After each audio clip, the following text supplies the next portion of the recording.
మీరు మీ హస్బెండ్కి సెకండ్ వైఫా? అయితే మీకు మీ హస్బెండ్ ప్రాపర్టీలో కానీ వాళ్ళ ఫ్యామిలీ ప్రాపర్టీలో కానీ షేర్ వస్తుందా లేదా అని డౌట్గా ఉందా? అయితే ఇమీడియట్గా కమెంట్ చేయండి హస్బెండ్స్ ప్రాపర్టీ. మీకు ప్రాపర్టీ వస్తుందా రాదా, ఎంతవరకు వస్తుంది ఏంటి అని కంప్లీట్ డీటెయిల్స్ ఏవైతే ఉన్నాయో నేను మీకు డిఎం చేసేస్తాను. మీ హస్బెండ్కి ఆల్రెడీ ఒక ఫస్ట్ మ్యారేజ్ అయ్యుండి ఆవిడికి డివోర్స్ ఇవ్వకుండా మిమ్మల్ని పెళ్లి చేసుకుంటే మీకు ప్రాపర్టీలో షేర్ వస్తుందా రాదా?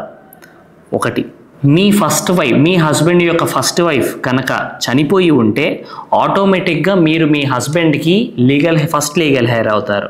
సో ఆబ్వియస్గా అప్పుడు మీకు మీ హస్బెండ్ ప్రాపర్టీలో షేర్ అనేది వస్తుంది.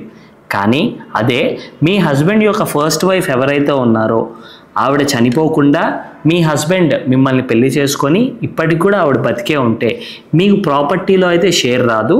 కానీ బికాస్ మీ హస్బెండ్ ఫాల్ట్ వల్ల జరిగింది కాబట్టి you can claim for maintenance subject to proof.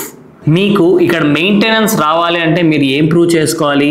మీ హస్బెండ్కి ఆల్రెడీ పెళ్ళి అయింది అని చెప్పి మీ హస్బెండ్ మిమ్మల్ని పెళ్లి చేసుకునే టైంలో మీకు చెప్పకుండా మిమ్మల్ని చేసుకున్నాడని చెప్పి మీరు ప్రూవ్ చేసుకోగలిగితే ఖచ్చితంగా మీరు మెయింటెనెన్స్ అనేది క్లెయిమ్ చేసుకోవచ్చు. కంప్లీట్ డీటెయిల్స్ కోసం ఇప్పుడే డిఎం చేయండి హస్బెండ్స్ ప్రాపర్టీ.